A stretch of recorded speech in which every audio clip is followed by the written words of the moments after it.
Itu dulu nih.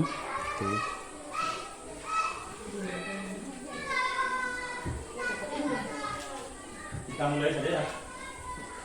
Selamat pagi Bapak Ibu. Nah, pada kesempatan kali ini kita mencoba untuk mengidentifikasi aset atau sumber daya yang ada di SD Negeri Komunikasi. Ya. Nah, di sini saya sendiri selaku pemandu nanti bagaimana kita mampu mengidentifikasi atau mencari atau menemukan aset apa yang kita miliki di sekolah ini. Nah, sebelumnya saya ingin tanya, aset itu apa? Nah, namun sebelum kegiatan ini dimulai, alangkah baiknya kita buka kegiatan ini dengan doa. Saya minta salah satu dari rekan kita untuk pimpin kita dalam doa. Saya minta kesediaannya Ibu Ida untuk pimpin kita dalam doa.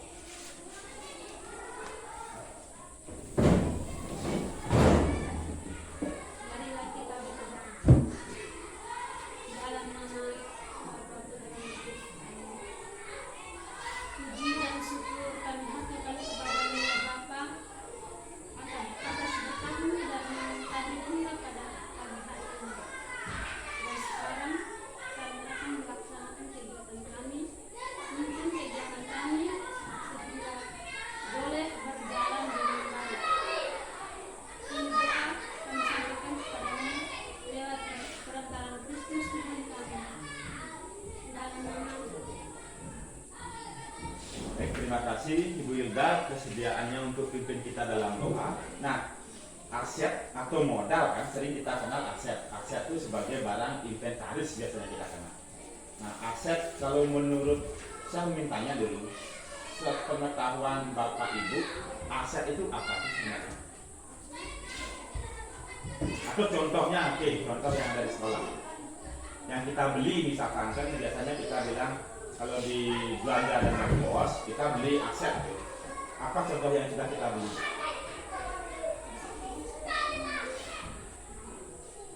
Ini? Oke, laptop. Apa lagi yang sudah kita beli? Buku. Apa lagi? Ini untuk penerangan? Listrik. Oke. Ada lagi? kursi meja. Kursi meja. Ada lagi? Banyak sekali. Banyak sekali. Banyak sekali. Oke. Banyak ya. Saking banyaknya saya susah menyebutkan ya. Nah, yang disebutkan tadi itu benar. Aset itu modal yang kita punya. Namun sebenarnya modal itu tidak hanya berupa barang ya Pak Ibu, tidak hanya berupa benda, termasuk kebijakan, termasuk siswanya, termasuk gurunya, juga termasuk aset. Nah, mari kita bahas secara teoritis. Saya coba untuk memandu berdasarkan apa yang saya pelajari sebelumnya. Oke, Pak perhatikan ya. Nah, tujuannya kita mengidentifikasi secara kolaboratif bersama warga sekolah tentang kekuatan sumber daya yang dimiliki oleh sekolah. Sumber daya, kekuatan, aset. Kita akan mencari tahu apa sih yang kita miliki di sekolah ini. Itu tujuannya. Tadi sudah disebutkan buku, listrik, komputer, meja, almari dan lain sebagainya. Ya, itu milik kita. Entah itu bersumber dari dana bos yang kita beli ataupun bantuan dari pihak lain. Ini tujuannya. Sebenarnya sebuah sekolah itu merupakan suatu ekosistem. Kalau di pelajaran IPA, ekosistem di sini adalah ekosistem pendidikan, di mana sebuah bentuk interaksi antara komponen biotik itu makhluk hidup ya, berarti di sini kan unsur hidup, dan abiotik adalah unsur tidak hidup. Kedua unsur ini saling berinteraksi satu sama lain sehingga menciptakan hubungan yang selaras dan harmonis. Dalam ekosistem sekolah, faktor-faktor biotik akan saling berpengaruh dan menimbulkan keterlibatan satu sama lain sehingga dapat menjadi modal dalam meningkatkan kualitas pendidikan. Sekolah itu merupakan suatu ekosistem yang di dalamnya ada unsur biotik, abiotik. Oke. Biotiknya, nah, unsur yang hidup, abiotik, unsur tak hidup. Unsur hidupnya, makhluk hidup yang ada di sekolah. Ada siswanya kan? Ada kepala sekolahnya, ada gurunya, ada tendeknya, Pak Noel, tendek, saya, Ibu Delsi, Ibu Yuda, Pak Miki, Ibu Mary, dan ini Bu Sili termasuk gurunya. Ada pengawas sekolah yang sering berkunjung ke sekolah kan? Biarpun jarang-jarang sekarang datang ke sekolah, mungkin karena medan. Ada orang tua yang terlibat. Nah, seperti apa keterlibatan orang tua? Oke, bagus. Seperti ada temuan. Kalau masyarakat, yang kita lakukan kemarin untuk perbaikan rapat gotong royong ya. Nah, kemudian dinas terkait. Ya, ini merupakan sekolah negeri, berarti izin operasionalnya ada di dinas. Termasuk penyaluran pegawainya. Nah, sekarang unsur yang tidak hidupnya apa saja? Seperti disebutkan kemarin. Meja, kursi, ruangan kelas, papan, komputer, laptop, listrik merupakan sarpras. Ingat, unsur tak hidup ini jangan dilupakan. Ini yang paling penting dan yang paling krusial, selalu menimbulkan perdebatan. Keuangan. Jangan muluk-muluk tidak ada keuangan, operasional sekolah tidak jalan. Tidak ada keuangan, apa yang kita gunakan untuk biasa. Dan yang terakhir adalah lingkungan alam. Ini adalah unsur sekolah sebagai ekosistem pendidikan, ada biotik dan abiotik. Itu dasarnya. Kemudian di dalam menentukan sebuah aset menurut Green dan Ainas pada tahun 2010 menjelaskan kecenderungan cara pandang menggunakan pendekatan berbasis kekurangan dengan pendekatan berbasis aset. Pendekatan berbasis aset. Defisit ini adalah kekurangan. Aset adalah cenderung. Bagaimana kita memandang suatu sekolah? Apakah kita memandangnya dalam sebuah kekurangan atau kita memandangnya dalam sebuah aset? Coba kita perhatikan bagaimana pola-pola pikir kita memandang sekolah atau memandang lembaga ini sebagai kekurangan, dan bagaimana kita memandang sekolah ini sebagai aset. Kalau sebagai kekurangan, kita fokus pada masalah. Kita hanya mau melihat masalah. Oh, masalahnya apa sekarang sih? Guru Ono tidak sejahtera, guru jarang masuk ke sekolah, ini mengajar terlalu keras, dan lain sebagainya. Kita cenderung memandang kekurangan, karena yang kita lihat hanyalah kekurangan. Coba kita balik, yang kita lihat adalah asetnya, kekuatan. Oh, kita memiliki SDM, kita memiliki guru kan? Berarti guru yang kita miliki adalah semua minimal berijazah D4 atau D1. Itu kan termasuk kekuatan. Kembali lagi ke komponen biotiknya tadi. Kemudian kita selalu berputar pada masalah. Kita hanya memperhatikan masalah saja, masalah keuangan, masalah gaji yang tidak tersalurkan, masalah pendobalan penyaluran dana. Yang berputar adalah permasalahan. Masalah siswa yang jarang masuk ke sekolah, hanya itu saja yang kita pikirkan. Jadi kita hanya fokus pada masalah. Kita lupa bahwa kita harus membayangkan masa depan. Masa depan yang bagaimana? Setelah anak-anak tamat dari sini, dia akan lanjutkan ke SMP. Kemudian apa sih yang kita bisa bekali pada mereka? Minimal kan mereka semua tidak buta huruf. Ya, ilmunya. Jadi kita sudah secara tidak langsung mempersiapkan anak yang keluar dari sekolah kita merupakan anak yang mampu berdaya saing, mampu berpikir kritis sesuai dengan visi dari sekolah kita. Itu baru kita membayangkan masa depan.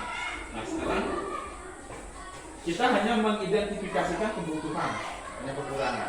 Misalkan gaji guru kecil, kita berorientasi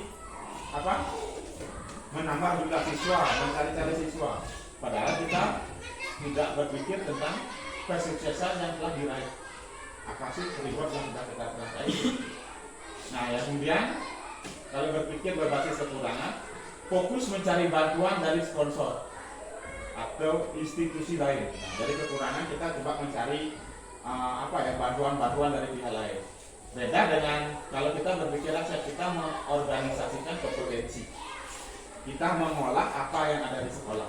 Misalkan contohnya kita punya kebun, mungkin aja kita tanami jagung kan, nanti kita jual, dapat income. Jangankan dijual, kita pakai sendiri. Seharusnya kita beli beras, jadi tidak beli beras. Seharusnya kita beli jagung untuk pakan ternak, jadinya kita tidak membelinya, karena kita sudah memanfaatkan aset atau kekuatan yang ada di sekolah. Sekolah kita kan lingkungannya masih banyak kosong kan. Kita sangat tahu sekolah kita kalau dibilang kecil, ya kecil dari jumlah siswa. Namun kalau dibilang besar, besar dari luas lahan. Luas lahan yang terdaftar itu adalah lebih dari 1 hektar. Sampai di bawah itu masih lahan kosong milik sekolah yang belum kita manfaatkan. Nah, kalau yang berpikiran berbasis kekurangan ini mengatur kelompok yang dapat melaksanakan proyek. Nah, kita membuat secara tidak langsung kelompok-kelompok atau sekat-sekat seperti blok. Nah, blok yang nantinya saling menjatuhkan satu sama lain. Teman sendiri bisa dijatuhkan, atau teman sendiri bisa dicurangi, atau apa ya, tidak adanya kolaborasi. Beda dengan melaksanakan rencana aksi yang sudah diprogramkan. Apa yang kita sudah rencanakan itu yang kita konsistenkan. Apa yang sudah kita sepakati itu yang kita programkan. Seperti yang terdahulu kita sepakati seperti ini. Kemudian kalau kita berpikir kekurangan, kita akan mementingkan diri sendiri. Dan pada akhirnya kita akan memojokkan salah satu kelompok ataupun personal. Berarti itu kita berpikir berbasis kekurangan. Seperti itu cara pandangnya menurut Winda Haynes pada tahun 2010. Apa bedanya kalau kita melakukan pendekatan aset dengan pendekatan kekurangan? Jadi, nah dalam ekosistem sekolah, faktor-faktor biotik akan sering mempengaruhi dan menimbulkan keterlibatan aktif satu sama lain. Nah seperti tadi saya ambil guru, murid, orang tua, komite, apalagi dinas, dia akan mempengaruhi komponen abiotiknya, keuangan, lingkungan alam, serta satgas. Coba kalau bukan kita yang mengelola ketiga komponen tersebut, jalan tidak? Keuangan, kalau kita tidak kelola dengan baik, sekolah ini tidak akan jadi apa-apa. Nah, contoh laptop, listrik, sampul raport, kegiatan-kegiatan sekolah, itu kan kita kelola dari keuangan sekolah yang boleh kita bilang minim dengan kegiatan yang padat. Kita ikut pramuka, ikut KKG, AMBK kita menumpang, itu semua kegiatan kita laksanakan di luar sekolah yang membutuhkan biaya yang besar. Belum lagi kita harus beli buku, beli apa kemarin? Sampul raport, beli laptop. Nah, itu merupakan apa? Kemampuannya komponen biotik makhluk hidup ini mengelola komponen abiotik. Nah, seperti tadi lingkungan di sini kan masih banyak yang kosong. Sedangkan kita belum manfaatkan, hanya dipakai oleh kerbau untuk bermain kan. Akhirnya yang terakhir kita manfaatkan adalah kotoran kerbau yang tidak sengaja ada di lingkungan sekolah. Itu yang dimanfaatkan oleh anak-anak kelas 6 untuk membuat pupuk ASI. Seperti itulah kurang lebihnya. Nah, ini sebenarnya 7 aset yang dimiliki oleh sekolah. Bapak Ibu. 7 aset atau modal. Yang pertama itu modal manusia. Saya tidak akan jelaskan, nanti kita sama-sama mengidentifikasi seperti apa modal manusianya. Kemudian sekolah itu ada modal fisiknya, ada modal sosialnya. Sekolah itu juga memiliki modal agama dan budaya, modal politik. Nah, kenapa di sini sekolah memiliki modal politik? Ada modal lingkungan alam, ada modal finansial. Modal finansial ini uang ya, yang berhubungan dengan keuangan itu namanya finansial. Ini 7 modal ini kita miliki di sekolah. Sekarang tugas kita adalah mengidentifikasi yang mana termasuk modal manusia, yang mana termasuk modal fisik, yang mana termasuk modal sosial, dan yang mana termasuk modal agama dan budaya, dan yang mana termasuk modal politik, modal lingkungan alam, ataupun modal finansial. Namun sebelum kita mencari, saya berikan penjelasan masing-masing. Nah, modal manusianya. Modal manusia ini sumber daya manusia yang berkualitas. Ingat, manusia yang berkualitas. Kemudian, investasi pada sumber daya manusia menjadi sangat penting berhubungan dengan kesehatan, pendidikan, kesejahteraan, dan harga diri seseorang. Ingat, kata kuncinya sumber daya yang berkualitas. Berarti manusianya, orangnya yang ada di lingkungan sekolah. Siapa saja yang terlibat? Nanti kita bahas. Jadi kita cari masing-masing. Kemudian modal fisik. Modal fisik itu adalah bagi bangunan, infrastruktur atau sarprasnya. Bangunan, infrastruktur atau sarana dan prasarananya. Itu kata kuncinya. Kata kuncinya. Nanti kita cari tahu. Bangunan di sini ada banyak. Sarana prasarana kita juga ada. Ada beberapa yang sudah disebutkan oleh rekan kita tadi. Kita lanjut. Modal sosialnya. Modal sosial dimaknai sebagai norma, aturan yang mengikat warga masyarakat di dalam untuk mengatur pola perilaku warga. Juga unsur kepercayaan atau trust dan jaringan atau unsur yang ada di dalam komunitas. Ini budaya nilai-nilai sosial yang ada di lingkungan sekolah yang kita adopsi di dalam sekolah. Itu yang dimaksudnya. Kalau modal agama dan budaya, agama kan sudah jelas ada 5 kepercayaan atau 5 agama ya kalau nggak salah. 6 jadinya, ditambah 1 Konghucu sudah diakui, dan yang terakhir diakui itu adalah kepercayaan terhadap Tuhan Yang Maha Esa. Itu sudah diakui. Kalaupun ada siswa atau kita yang masih menganggap itu marapu, ditulis di kartu keluarga, pasti dia muncul kepercayaan terhadap Tuhan Yang Maha Esa. Itu artinya di luar dari agama yang sudah diatur di negara. Entah kepercayaan marapu, kalau di Alor apa ya namanya, kepercayaan Suambi atau apa. Masing-masing daerah punya memiliki kepercayaan tersendiri. Nah, ini agama merupakan suatu sistem berperilaku yang mendasar dan berfungsi untuk mengintegrasikan perilaku individu sebagai sebuah komunitas, baik perilaku lahiriah maupun simbolis. Kalau budaya di sini merupakan cipta rasa yang kita lakukan, yang diciptakan oleh manusia. Budaya di sini saya contohkan, budaya kita apa? Budaya yang sering kita lakukan apa? Yang kemarin dilakukan oleh Ibu Hilda. Apa? Di depan masuk pada saat siswa yang masuk ke kelas itu, itu termasuk budaya. Budaya apa? Sopan santun. Terus yang kita kerjasama membuat ini pot bunga, itu termasuk budaya apa? Gotong royong, itu kan hasil cipta karya manusia. Nah, itu juga termasuk budaya. Nah, modal politik di sini adalah tidak hanya dimaknai sebagai suatu aktivitas demokrasi seperti yang sedang kita alami sekarang. Modal politik ini tidak hanya kita berpikir adalah pemilihan kepala daerah, kampanye, apalagi pasang baliho dan lain sebagainya. Nah, modal politik ini dalam tatanan politik praktis merupakan kemampuan kelompok untuk mempengaruhi distribusi sumber daya di dalam unit sekolah.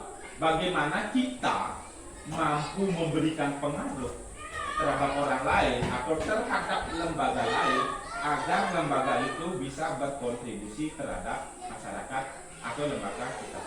Saya contohkan, puskesmas itu termasuk contoh modal politik. Kita melakukan kerjasama dengan puskesmas. Akhirnya apa yang kita dapatkan? Mereka turun ke sini kan untuk memberikan apa? Penyuluhan, memberikan vitamin, memberikan obat cacing, memberikan pemeriksaan dan lain sebagainya. Modal lingkungan ini bisa berfungsi yang diolah yang memiliki nilai ekonomi. Lingkungan ini memiliki nilai ekonomi yang seperti yang kita bilang, lingkungan yang kosong kita bisa gunakan untuk tanam jagung, apalagi sekarang menjelang musim hujan. Yang terakhir, modal finansial. Dukungan keuangan yang dimiliki oleh komunitas atau dukungan keuangan yang dimiliki oleh sekolah. Coba kita pikir sekolah kita sumber dananya atau sumber keuangannya dari mana saja? Yang baru terlihat dari dana bos.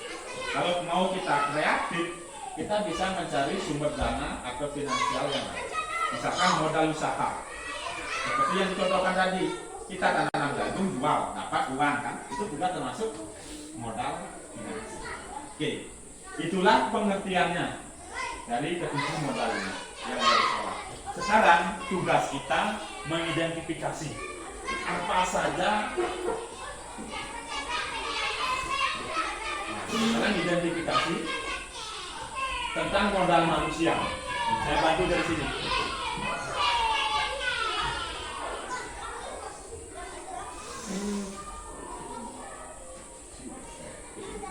Modal manusia seperti yang sudah kita paparkan tadi. Modal manusia, manusia yang ada di lingkungan kita. Apa saja manusianya? Oke, kita lihat satu persatu ya. Tadi Ibu Wilda bilang. Oke, apa lagi? Oke, kepala sekolah. Oke. Ini gampang ya. Pokoknya manusia yang berperan di sekolah ini. Orang yang berperan di sekolah ini. Apa lagi? Guru. Orang tua. Oke. Masyarakat. Oke, bagus ya. Apa lagi? Pengawas. Oke. Pengawas yang sering memantau kita ya, kadang-kadang memonitoring kita turun ke sekolah. Apa lagi? Staf atau tenaga kependidikan. Nah, kita bahas satu persatu. Muridnya, kita memiliki berapa murid sesuai data pokok Dapodik? 90.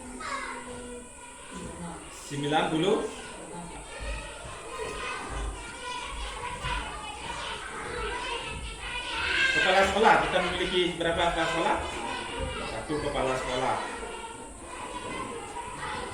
Atas nama Nikodemus Raja. Oke. Siap. Kemudian gurunya ada berapa orang? Guru. 9. 9 atau berapa? Coba itu sama-sama.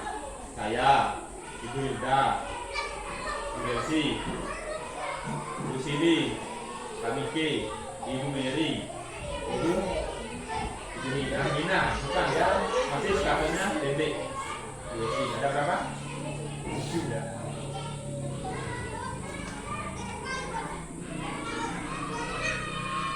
Orang tua, ya sejumlah siswa kita, 98. Termasuk walinya di sini kita anggap sebagai orang tua. Yang masyarakat adalah masyarakat di sekitar ya yang mendukung. Misalkan yang kemarin waktu kita kerja bakti gotong royong kan didukung oleh masyarakat kan. Waktu pembuatan apa ini keran air ini kan. Pengawas ada berapa yang menjadi pengawas binaan kita? 1 orang. Staf tenaga kependidikan kita punya berapa? 2 orang. Apa saja yang kita punya? Tenaga administrasi dan penjaga sekolah. Oke, penjaga sekolah. Ini dia merangkap ya, penjaga sekolah dia merangkap dengan tugas. Oke. Ini merupakan modal manusia yang kita miliki.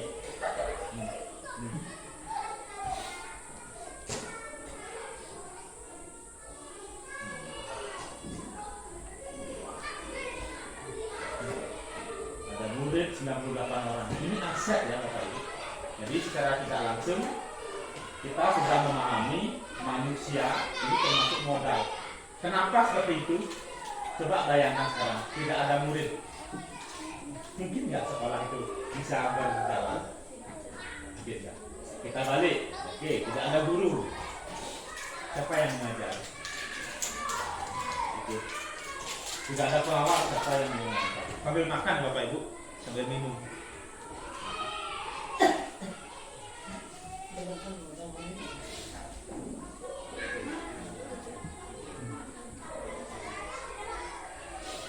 Dan ada lagi nggak selain ini? Ada lagi nggak? Kira-kira yang terlibat? Komite. Oke, boleh. Bagus ya Pak Noel. Berarti di sini unsur komite. Kalau unsur komite Pak Noel bisa perhatikan unsur komite itu dari mana? Dari sini Pak Noel. Orang tua atau masyarakat. Dia secara otomatis masuk ke sini. Benar, tidak salah kalau unsur komite itu benar, tapi unsur komite itu adalah orang tua dan masyarakat sendiri. Bukan komitenya. Kalau komite itu kan lembaga dia kan. Kita kan mengidentifikasi modal manusia. Ada lagi? Tidak? Tidak ada ya? Kita rasa tidak ada ya, cukup ya. Modal manusia masih lebih gampang. Kita sekarang ke modal fisik apa ya? Fisik itu yang bisa terlihat gitu. Coba kita sebutkan satu persatu dulu. Ruang kelas. Fisiknya berupa bangunan kelas. Kita ada berapa bangunan di sini? Hah? 1, 2. Ingat, yang masih proses dan ada yang kita terima itu akan menjadi fisiknya sekolah. Ada berapa sekarang? Coba sebutkan. Ini sekarang gedung ini 1, 2 kan? Bangunan kelas. Oke. 2 bangunan kelas yang terdiri dari 6 ruang. Kalau kita spesifikasikan seperti itu dia. Bangunan kelas ada 2 bangunan kelas yang terdiri dari 6 ruang. Masing-masing bangunan ada 3. Terus apa lagi? Perpustakaan bagus. Ini bendahara dak pasti dia hafal semua. Apalagi? Itu kita lihat. Apalagi? Kita lihat. Nah, oke, bangunan mes. Mes dulu ya. Apalagi yang kita bisa lihat berupa bangunannya dulu, fokus di bangunan.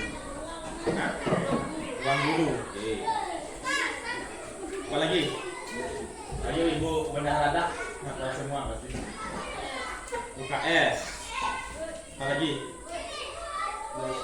WC, toilet. Atau sanitasi ya? Sanitasi yang paling ada ya? Waktu di ini bangunannya. Sanitasi itu ya? Apalagi? Lab komputer. Apalagi?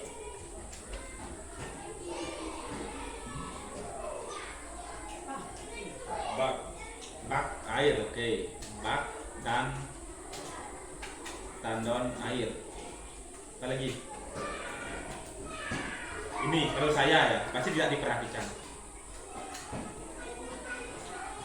Kita termasuk bangunan, termasuk aset lapangan kita gunakan untuk upacara. Apa lagi? Lahan kosong itu kebun. Anggap sebagai kebun. Ya kan lahan kosong yang di sebelah yang belum kita manfaatkan. Apalagi ini baru berupa fisiknya.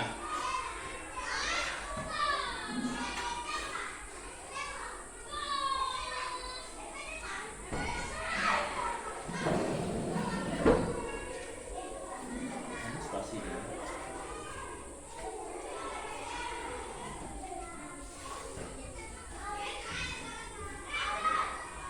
Sekarang taman bunga. Nah,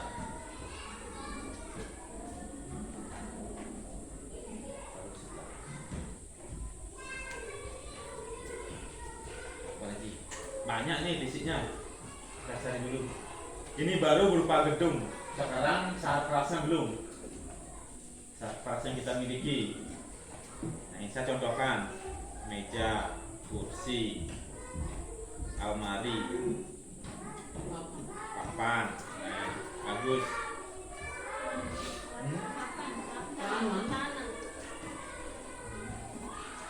Papan, sorry.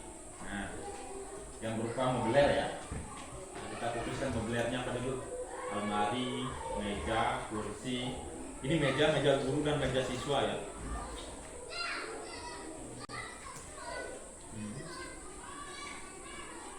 Selain ini aja ya mobilnya, tidak ada lagi ya? Tidak ada. Pak, kita lihat-lihat dulu. Tidak ada ya? Almari termasuk nanti almari di dalam mes. Tempat tidur. Di mes itu kan ada tempat tidurnya kan? Kita masukkan sebagai furniture.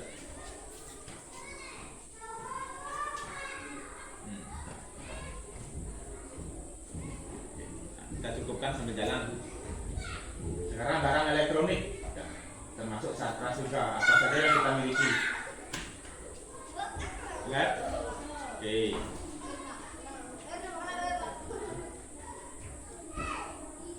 Laptop apa lagi? Printer. Itu saja. Terus yang lain apa? Ini yang kita beli kemarin tuh. Listrik. Terus yang kita beli untuk penunjang pembelajaran. Ada lagi? Catatan? Oke, alat peraga, betul. Alat peraga. Peraga pembelajaran ya.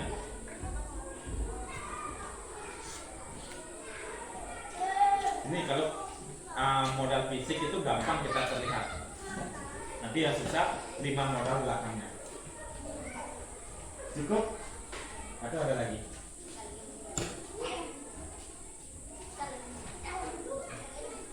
Nah, ini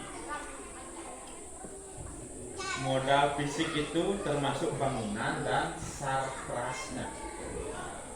Kita sudah bantu ada berapa sih yang kita miliki sekolah ini? Ada bangunan, ruang kelas, perpustakaan, mes guru, UKS, ruang guru, toilet, lab komputer, bak tandan air, lapangan, dan kebun sekolah.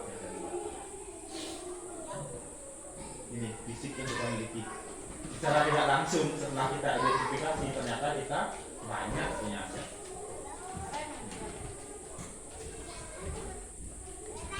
Cukup? Sekarang modal sosial.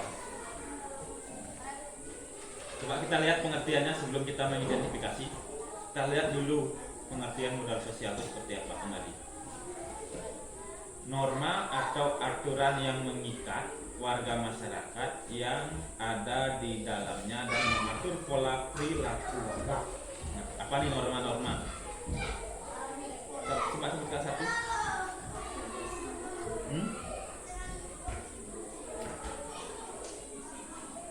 Apa?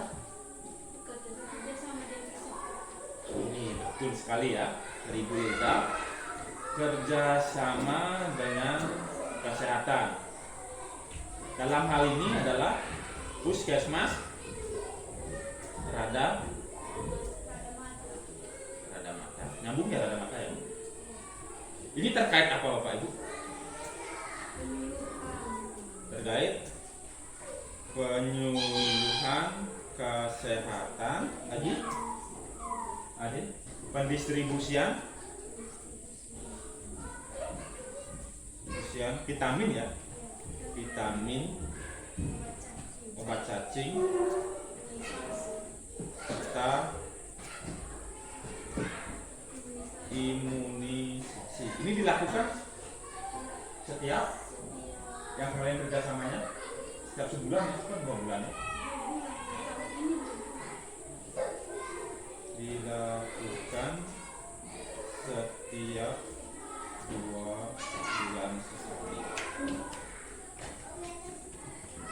Oke, apalagi ini yang kita tidak sadari dengan kita melakukan kerjasama dengan puskesmas itu kan termasuk kerjasama sosial. Artinya apa ya?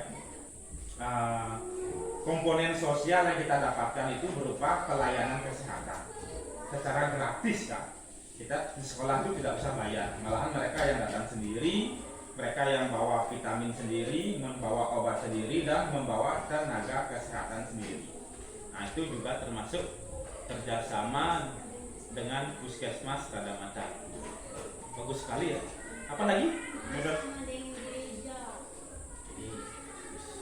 Kerjasama dengan gereja. Ini gereja apa namanya Bu yang sebelah? Gereja Katolik. Wemanada, gitu. Nah, dalam bentuk seperti apa kerjasamanya? bisa sekolah misalnya. Dalam pelayanan ibadah seperti misa sekolah yang sudah pernah kita lakukan. Saya contohkan satu ya, doa kelulusan siswa kelas. Kita kan mengundang tokoh agama. Ini saja yang kita lakukan, ada lain enggak? Coba kita ingat-ingat kembali hal-hal yang sudah pernah kita lakukan.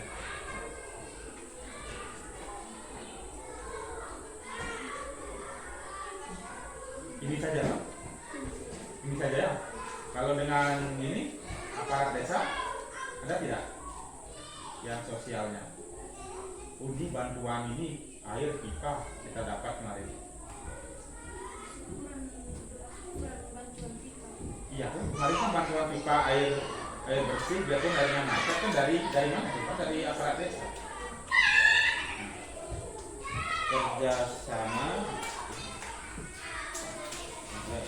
Kerjasama dengan pemerintah desa terkait penyaluran air bersih ke sekolah.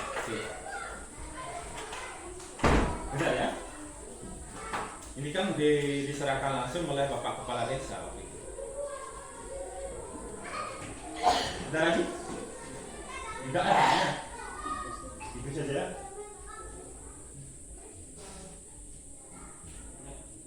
Nah, modal agama nih. Modal agama dan budaya. Kalau modal agama, misalkan di sekolah ini memiliki tempat ibadah apa tidak? Belum ya? Beda dengan sekolah-sekolah yang sudah memiliki Gua Maria. Itu kan tempat ibadah. Kita belum memiliki tempat ibadah. Berarti tempat ibadahnya tidak ada. Sekarang modal budayanya apa yang kita miliki? Gotong royong. Oke, gotong royong. Sikap gotong royong ya. Gotong royong. Nah, di sini yang sudah terimplementasi apa? Pembuatan pada sekolah dulu kan, taman bunga. Apalagi yang kita lakukan gotong royong? Apalagi? Pembuatan pipa. Pemasangan pipa bukan buat dia. Oke.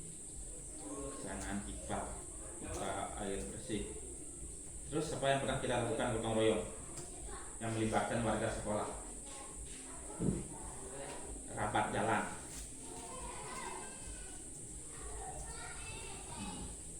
Nah, kita ikut nyumbang juga kan?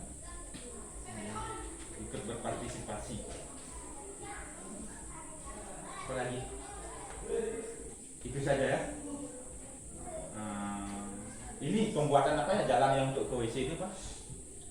Tangga. Pembuatan Tangga. Oh iya, ada lagi ini pembuatan bak sampah. ya betul, pembuatan bak sampah. Ini sikap gotong royong kita. Ini juga merupakan aset, sikap-sikap ini aset dengan Ada lagi pembuatan tempat parkir.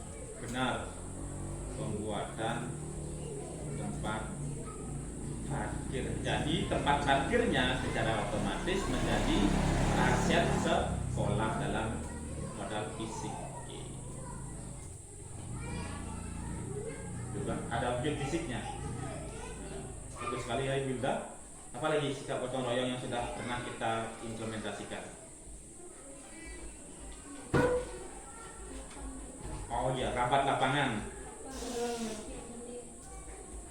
Rapat lapangan dan pemasangan yang berbeda. Nah, ini sikap-sikap gotong royong kita.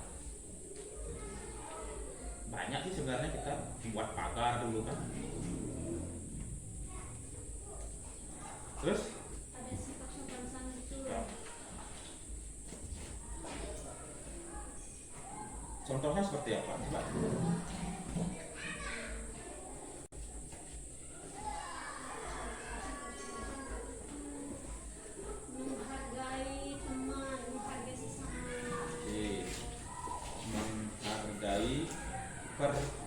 perbedaan. Kita kan tidak hanya ada satu jenis agama ya, kita ada 3 agama di sini. Perbedaan kepercayaan itu yang pertama. Terus itu dari kita selaku guru, selaku tenaga pendidik dan kependidikan. Lalu untuk siswanya apa? Sikap yang kita tanamkan dari sopan dan santun ini.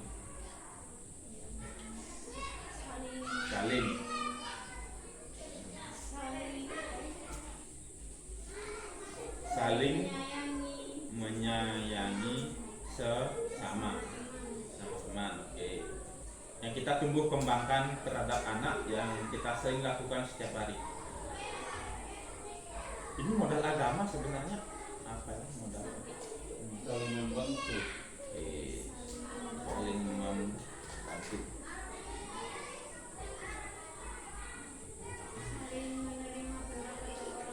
Menghargai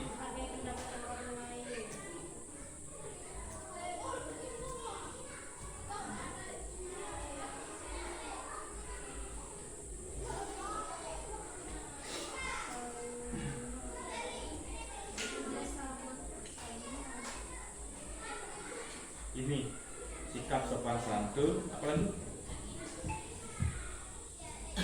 budaya ini aja, ini saja ya. Nah, sambil kita pikirkan nanti ya, coba kita modal selanjutnya, modal politik. Modal politik apa nih? Bantuan dari anggota dewan ya, bantuan dari salah satu anggota dewan. Bantuan ini yang kita dapatkan apa kemarin itu? Ini dulu meja-mejanya saya. Kursi, meja, almari, papan, itu saja ya. Ini ya asal kita ketahui bersama, kebetulan yang serah terima bantuan itu adalah kepala sekolah dan saya sendiri yang menghadiri. Bantuan ini berasal dari dana pokir namanya. Ini adalah dana pokok pikiran, bukan dari kantong pribadinya anggota dewan. Dana pokok pikiran kalau kita kenal sebagai dana aspirasi. Kan banyak anggota dewan yang menyalurkan bantuan-bantuan kan, seperti Ibu Ratu kemarin bantuan kesehatan di desa-desa. Itu bukan dari dana pribadinya. Anggota dewan memiliki dana reses, memiliki dana pokir, dana pokok pikiran yang dia salurkan di dapilnya. Dapil adalah daerah pemilihan. Jadi sepintar-pintarnya kita bekerja sama. Kemarin kan kepala sekolah mampu melobi salah satu anggota dewan. Ini ada bantuan, saya punya dana, kamu butuh bantuan apa? Oh, saya butuh ini. Seperti itu kan kepala sekolah bilang, dan saya waktu itu buatkan proposalnya. Saya butuh meja, kursi dan lain sebagainya, karena kita kan hancur semua meja kursinya. Akhirnya kita dapat dikirim dalam beberapa truk, 2 truk kayaknya. Ini almarinya kan semua kan yang ada di ruangan ini kan dana bantuan dari mereka. Nah itu saya jelaskan, dana itu berasal dari dana pokok pikiran atau dari dana aspirasinya yang bersumber dari APBD kabupaten. Ini dana pemerintah daerahnya. Sambil minum ya Bapak Ibu, sambil berpikir juga. Ini yang dimaksud kenapa politik itu bukan dalam artian sebatas proses demokrasi. Kita lakukan kerjasama juga secara tidak langsung kita sudah berpolitik. Kan anggota dewannya itu datang kan pas acara pelepasan siswa kelas 6 kan? Memberikan selamat, sedikit joget-joget, makan daging kambing selesai. Karaoke itu merupakan modal politik yang kita miliki. Ada hasil yang kita nikmati dari kerjasamanya. Semoga di periode sekarang kita bisa dapat bantuannya. Ya pintar-pintarnya kita saja nanti. siapa yang punya kedekatan, kita coba untuk login terhadap salah satu lembaga dewan yang daerah pemilihannya di Kecamatan Bawah. Nah, ini salah satunya. Ada lagi nggak modal politik yang kita miliki?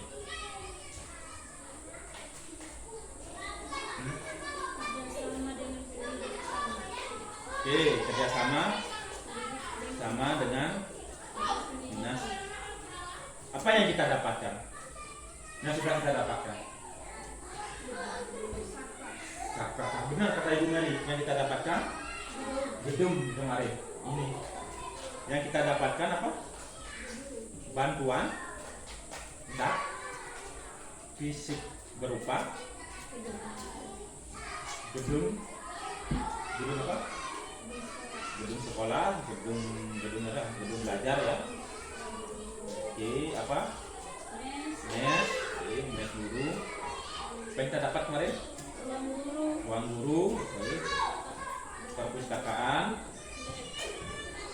ya, dan komputer ya Bu Mary. Ya Bu Delsi ya. Apa lagi? Toilet. Ini jangan lupa bak dan sandal. Ada 7 kalau nggak salah, 7 atau apa? 1, 2, 3, 4, 5, 6, 7. Nah, ini yang kita dapat kerjasama. Ini modal politik. Kalau kepala sekolah tidak berpolitik, kita tidak akan dapat ini. Bantuan itu mungkin aja dia lari ke sekolah lain. Bagaimana pintarnya kita melobi, melakukan kerjasama di dinas pendidikan, terutama di bidang sarkas dalam penyaluran hak fisik. Tetap kerjasamanya tidak hanya sebatas omongan dalam bentuk proposal yang diajukan. Ini bagus sekali ya. Apalagi kerjasama politiknya? Kebijakan kepala sekolah dalam menunjang kebutuhan sekolah. Benar. Kebijakan atau keputusan pimpinan sekolah dalam menunjang sekolah dan proses pembelajaran di sekolah. Coba kita pikirkan kalau kita tidak berpolitik. Contoh, kemarin yang minta kegiatan pramuka siapa? Kan pembinanya. Secara tidak langsung, pembina itu memiliki program yang disampaikan oleh kepala sekolah. Kemudian kepala sekolah mengeluarkan kebijakan atau keputusan untuk mengikutsertakan sekolah kita dalam kegiatan pramuka. Kemudian kebijakan yang diambil apa? Memberikan dana, mengalokasikan dana. Itu contohnya kebijakan. Termasuk ini kebijakan minum, kegiatan ini semua adalah kebijakan dari kepala sekolah. Segala bentuk keputusan dari kepala sekolah itu merupakan unsur politik. Contoh lagi yang sudah pernah dilakukan selain benar AMBK, selain itu apa lagi? KKG. Apalagi yang kemarin itu yang PIP penarikan yang tidak ada orang tuanya di sini melalui wali kan? Ini ada beberapa guru kita menjadi wali. Kalau kepala sekolah tidak mengeluarkan surat pernyataan bahwa anak tersebut diwalikan oleh salah satu guru, sedangkan orang tuanya ada merantau keluar daerah, kan bank tidak mau mengeluarkan dana PIP siswa tersebut kan? Nah, itu merupakan kebijakan kepala sekolah. Ini merupakan unsur politik. Makanya secara tidak langsung kita sudah berpolitik. Coba nanti di penganggaran 2025 kalau pembina pramukanya tidak mengajukan kegiatan, tidak melakukan kegiatan, otomatis ekstrakurikuler pramuka akan stop, dianggap tidak efektif. Nah, kan kemarin pramuka didanai kan? Danai, diberikan honor pembina, diikut sertakan kegiatan, termasuk yang tahun lalu juga. Kan kita berpolitik, kepala sekolah mengeluarkan kebijakan, oh ada kesempatan nih untuk kita mengikuti apa namanya? KMB ya, Bu Mary. KMB. Kalau itu bukan kepala sekolah yang membuatnya keputusan, kepala sekolah tidak membuatkan kebijakan untuk menganggarkan keikutsertaan dua pelatih KMD, tidak akan bisa jawab. Sangat kemarin kan tidak jalan nih, tidak mengikutsertakan. Ya? Ya. Karena mereka pembinanya tidak mampu berpolitik secara tidak langsung berpolitik, memberikan argumentasi bahwa kegiatan ini bagus. Sama seperti nanti, termasuk penentuan honor guru bagi yang tenaga honor, boleh juga berpolitik. Oh, saya merasa saya lebih mampu. Kalau diam-diam baik, ya sudah menerima keputusan apa adanya. Coba kita menyuarakan atau mengaspirasi. Nah, itulah contoh-contohnya. Ada lagi tidak?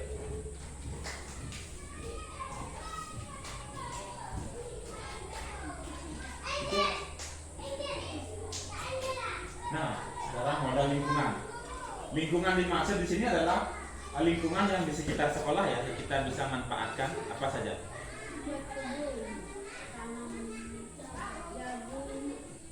Kebun ya.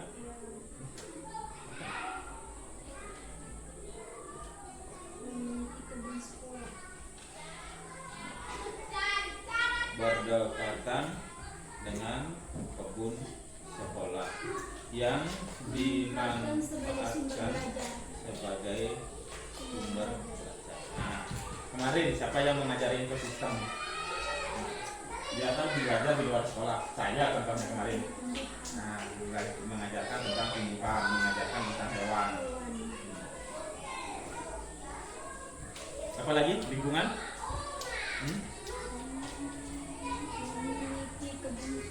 Oke.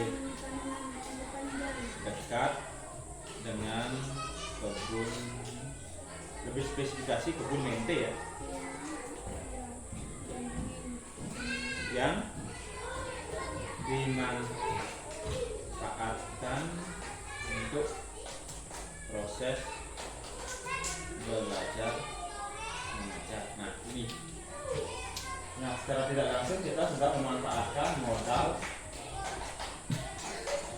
alam. Modal alamnya sedikit ya, kita kan hanya berbatasan dengan kebun-kebun saja. Kalau sungai ada tidak? Sungai? Tidak ada ya, kita tidak memiliki sungai. Gunung? Jauh ya. Hanya perkebunan aja. Apa lagi? Pantai? Tidak mungkin. Terlalu jauh. Laut apalagi? Nah, saya rasa cuma kebun ini aja sih. Oke, lanjut saja ya. Nah, sekarang yang terakhir, modal finansial. Apa yang kita miliki? Dana BOSP yang digunakan untuk operasional sekolah, termasuk gaji guru honor, belanja aset sarana dan prasarana. Nah, ini contohnya belanja buku, belanja laptop, belanja listrik. Nah, itu kita ambil dari dana bos. Ada finansial lain nggak selain dana bos yang kita kelola? Tidak ada ya. Kita tidak memungut uang komite. Iuran sukarela kita tidak memungut. Sumbangan dalam bentuk apapun kita tidak memungut. Karena kan kita terikat oleh aturan. Untuk jenjang SD dan SMP dilarang melakukan pemungutan apapun. Yang kita harapkan adalah sumber dana lain selain utang. Seperti yang kita contohkan, coba kita kelola aset yang lain, misalkan kebun yang kosong untuk kelola tanam jagung, kemudian kita jual. Nah, itu kan hasil penjualan menjadi income-nya kita. Itu kan termasuk modal finansial. Beda dengan sekolah-sekolah lain, modal-modal yang finansial yang ada tuh kantin misalkan, kan kita tidak ada kantin. Kan ada sekolah-sekolah yang besar seperti SDK Marsudi ini, dia punya kantin sendiri. Dia kelola, keuntungan dari kantin itu termasuk modal finansialnya sekolah. Sedangkan kita kan tidak ada kantin. Tidak terasa ya, kita sudah memiliki 7 modal secara tidak langsung. Coba kita lihat kembali bagaimana hasil identifikasi kita. Dari modal manusia, kita memiliki murid sekian orang, kepala sekolah, atas nama Pak Niko, guru, 7 orang guru, orang tua, ini unsur komite masuk ke dalam orang tua dan masyarakat. Ya, yang disampaikan oleh Pak Mel. Udah, kita banyak ya, biarpun sekolah kita kecil, ternyata banyak di dalamnya. Bagaimana kalau sekolah besar yang jumlah siswanya sampai ribuan, lebih banyak lagi gitu. Ini pun dengan jumlah 7 orang guru kita masih kekurangan. Kekurangan guru apa? Guru matematika tidak ada, guru agama tidak ada, guru olahraga juga tidak ada. Kita masih kurang. Kita hanya memiliki guru kelas saja. Sedangkan orang tua ya otomatis dia memiliki anak yang sekolah di sini. Termasuk masyarakat adalah lingkungannya kita. Kita tidak bisa lepas dari masyarakat. Pengawas, staf ini cukup 2 orang cukup, sudah itu modal manusianya.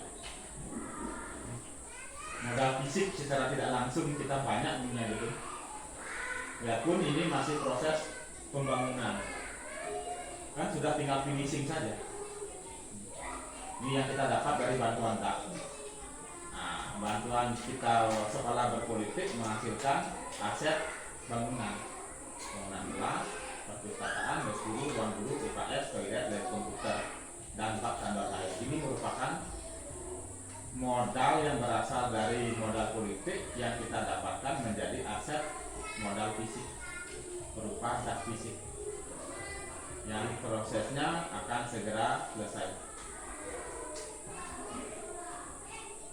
Ini lapangan di sekolah yang kosong di belakang itu, taman bunga yang kemarin sudah kita kerjakan bersama-sama, meja, kursi, almari, papan, tempat tidur nanti ini ada di mes. Meja ini termasuk meja guru, meja siswa, almari yang ada di ruang-ruang kelas maupun di ruang guru. Laptop, printer, listrik, buku, alat peraga. Nah, alat peraga yang di depan ini salah satu contohnya. Alat peraga untuk kelas rendah. Tempat parkir. Ini yang terlupakan kemarin. Ketika kita bahas modal sosial, ternyata kita sempat membuat tempat parkir. Biarpun sekarang kita sementara manfaatkan sebagai gudang karena kebutuhan. Ini modal sosialnya. Nah, kerjasama dengan Puskesmas Gadamata, gereja, kerjasama dengan pemerintah desa. Jadi kita dapatkan penyaluran air bersih di sekolah.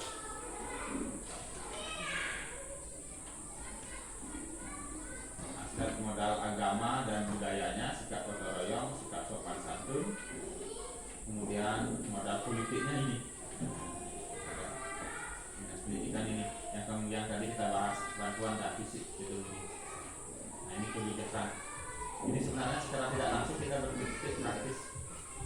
Nah nanti kalau tahun depan pembina pramuka tidak mengajukan untuk kemah, nah begitu ada perkemahan, dia nada, ya sudah, kita tidak akan ada dana. Makanya dari awal kita sebelum penganggaran ditutup nanti per tanggal 25 November, ajukan kegiatan yang menurut kita berpotensi dalam pengembangan diri maupun pengembangan sekolah.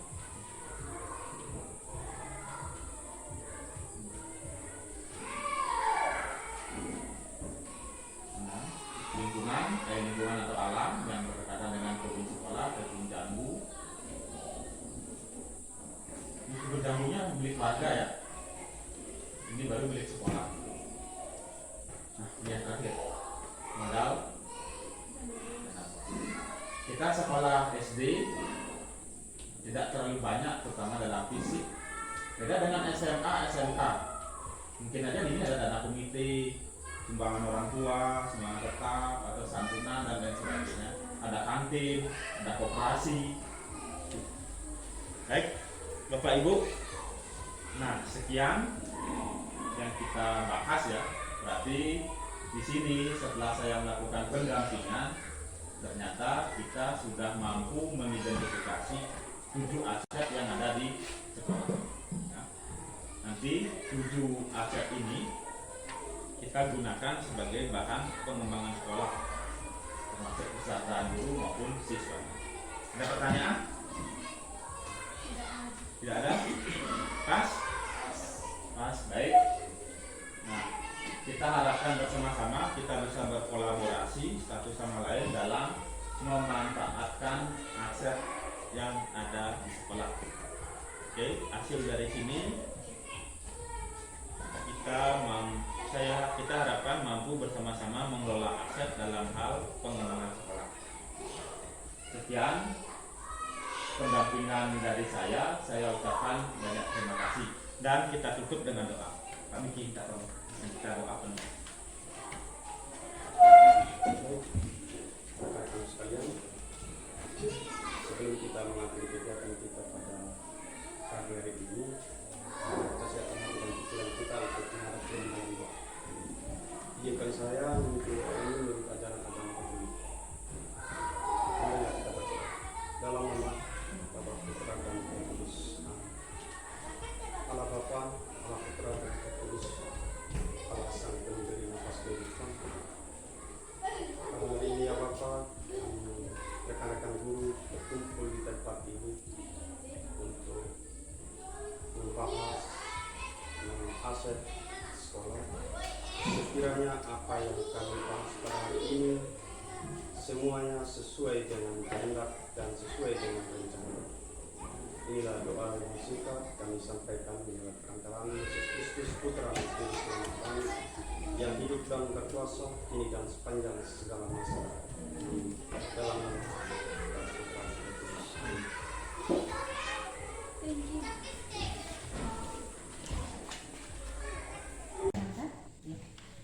Baik, jadi kita masuk pada fokus diskusi kita yang berikut tentang penilaian pemetaan aset.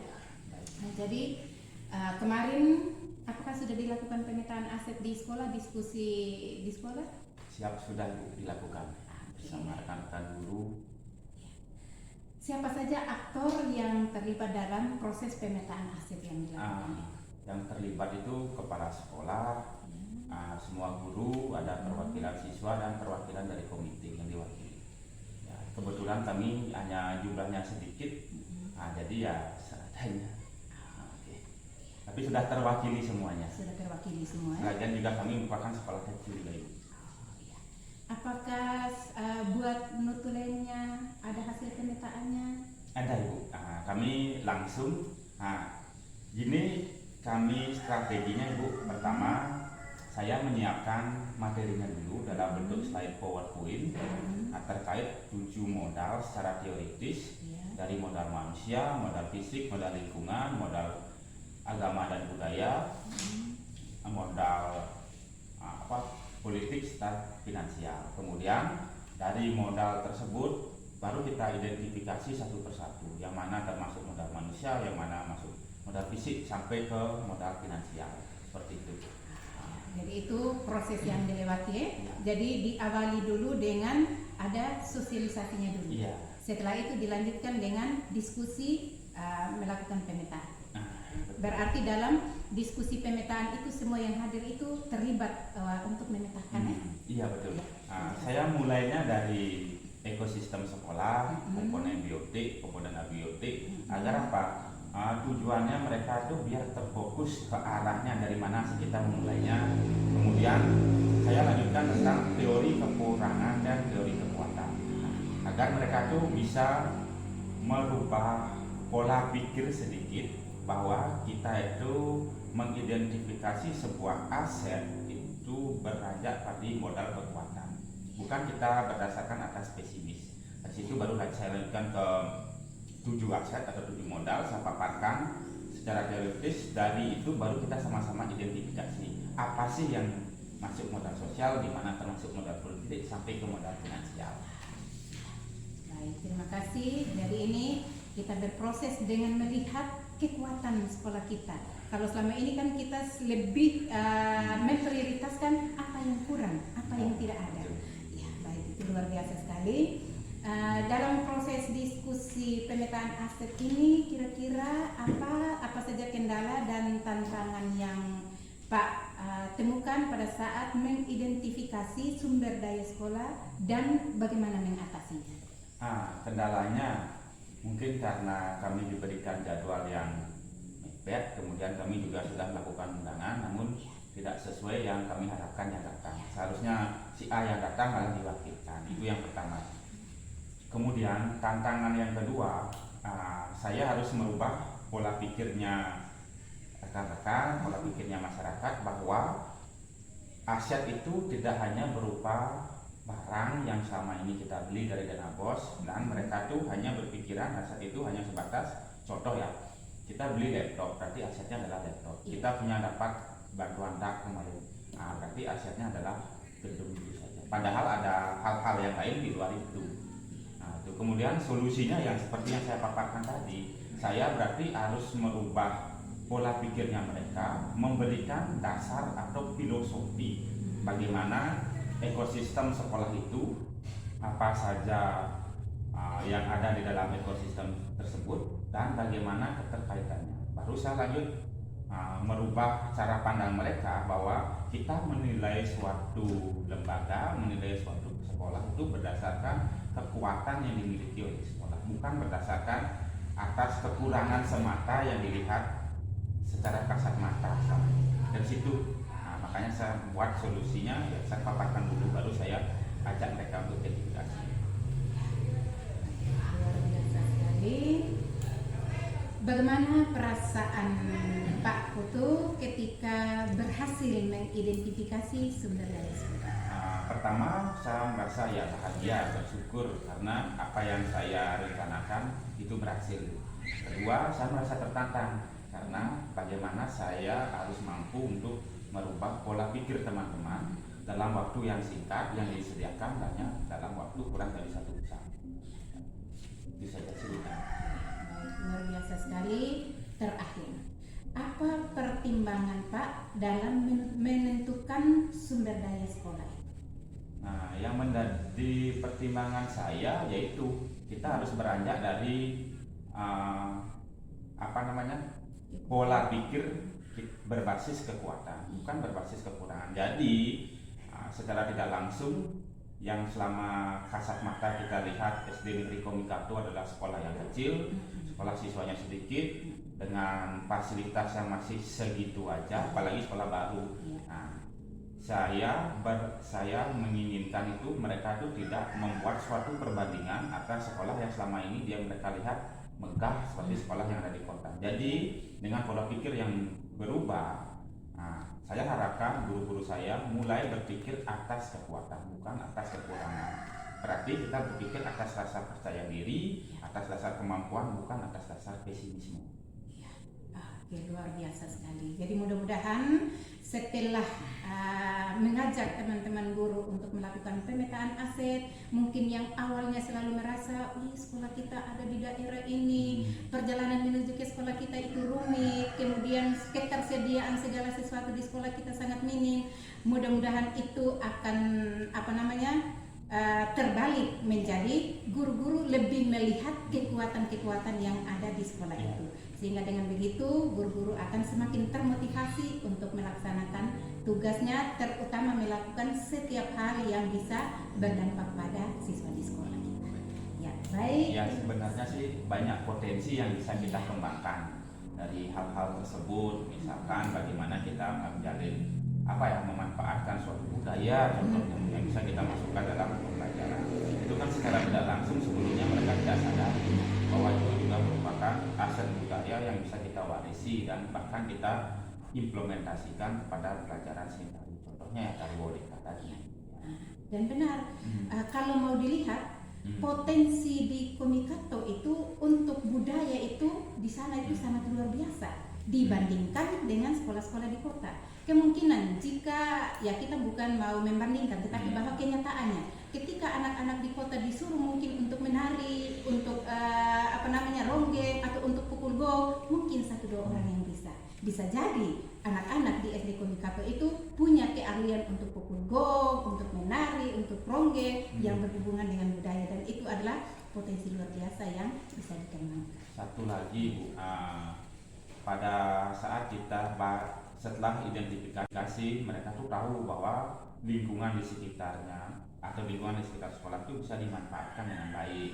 Contohnya kita dekat dengan kebun, banyak apa ya, populasi kerbau, populasi kambing, kuda. Nah sebenarnya kita bisa manfaatkan, contohnya di pembelajaran kelima di gaya hidup berkelanjutan, kita bisa manfaatkan membuat pupuk. Nah, kalau kita bandingkan dengan di sekolah di kota, di dalam kota kan mereka tidak punya.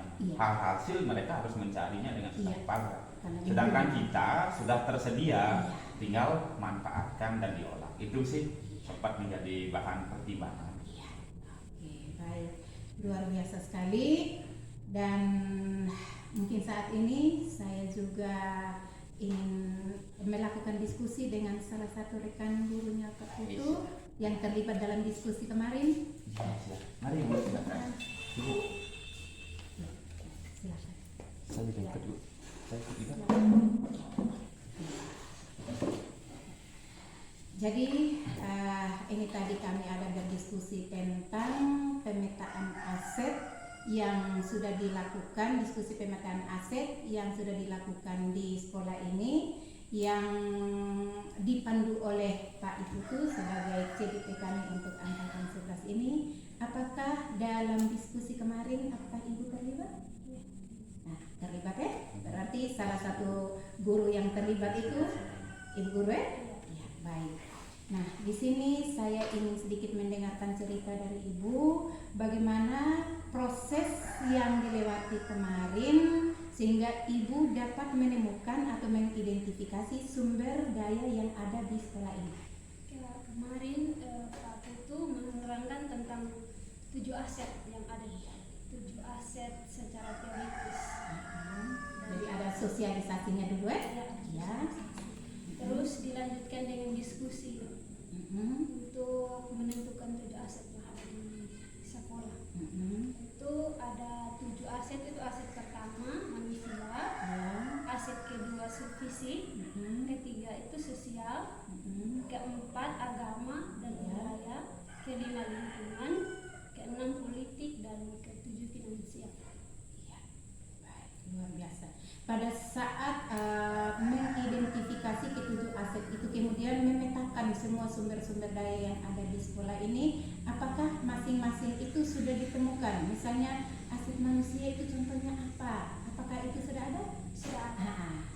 Di sini contohnya aset manusia itu seperti siswa, guru, kepala sekolah, seperti itu. Manusia. Terus kedua itu aset fisik. Aset fisik itu seperti gedung, sarana dan prasarana. Terus yang ketiga itu sosial. Itu kami ada kerjasama dengan dari bagian kesehatan. Itu seperti pembagian obat cacing untuk siswa seperti itu. Terus yang berikutnya itu agama dan budaya. Agama itu kami di situ sering ada ibadah untuk ibadah syukur untuk sekolah, terus ada ibadah untuk perpisahan anak kelas 6. Kalau budaya itu seperti adat-adat itu, di situ kami selalu mengajarkan anak-anak tentang tarian daerah, seperti itu. Terus di situ ada lingkungan. Lingkungan itu seperti kebun di sekolah. Di sekitar sekolah itu kan tanahnya masih luas, jadi kami jadikan kebun. Tanah sekolah ya? Tanah sekolah. Kami jadikan kebun untuk tanam jagung, sayur-sayuran seperti itu. Terus ada politik. Politik itu baru-baru kami dapat bantuan dari salah satu anggota DPR, bantu kursi sama meja. Seperti itu. Terus yang ketiga itu finansial, itu seperti dana bos. Baik, luar biasa sekali. Berarti Ibu sangat memahami diskusi yang difasilitasi oleh Pak Putu kemarin ya. Baik, kira-kira apakah ada kendala yang dialami pada saat melakukan pemetaan kemarin? Ya, tentang ada kendala itu perbedaan pendapat untuk menentukan contoh aset yang ada di sekolah. Dan cara mengatasinya? Cara itu melalui diskusi. kita melalui diskusi bersama. Iya, seperti itu. Dan pada akhirnya perbedaan pendapat tadi melalui diskusi-diskusi pada akhirnya semuanya searah. Oke, luar biasa. Apa pertimbangan Ibu dalam menentukan sumber daya yang ada di sekolah itu? Pertimbangan saya itu bisa membedakan jenis-jenis aset seperti agama, budaya, atau lingkungan sekitar situ, atau politik. Ya. Oke. Terus yang terakhir, apakah setelah sudah selesai berdiskusi, sudah tutup diskusinya, kemudian semua sudah kembali, apakah tiba-tiba ada dalam pikiran Ibu, ternyata ini masih ada ini sumber daya sekolah ini yang kita belum masukkan dalam beberapa jenis aset ini? Apakah itu ada ataukah mungkin sudah tidak ada? Sudah tidak ada. Ya, berarti Semua sudah masuk di dalam 7 aset di sekolah. Oke, berarti semuanya sudah teridentifikasi dengan baik ya. Nah, sehingga mungkin setelah itu dilihat-lihat lagi, oh ini ternyata sudah masuk di sini. Berarti sudah tidak ada lagi yang perlu ditambahkan. Iya. Baik, luar biasa sekali. Jadi terima kasih kepada Pak Putu yang sudah memandu diskusi pemetaan aset sehingga melalui gambaran yang disampaikan oleh Ibu Hilde, saya bisa memahami bahwa ternyata peserta diskusi sangat memahami tentang 7 aset yang ada di sekolah ini. Terima kasih Ibu, luar biasa sekali. Terima kasih. Ya.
Ayo,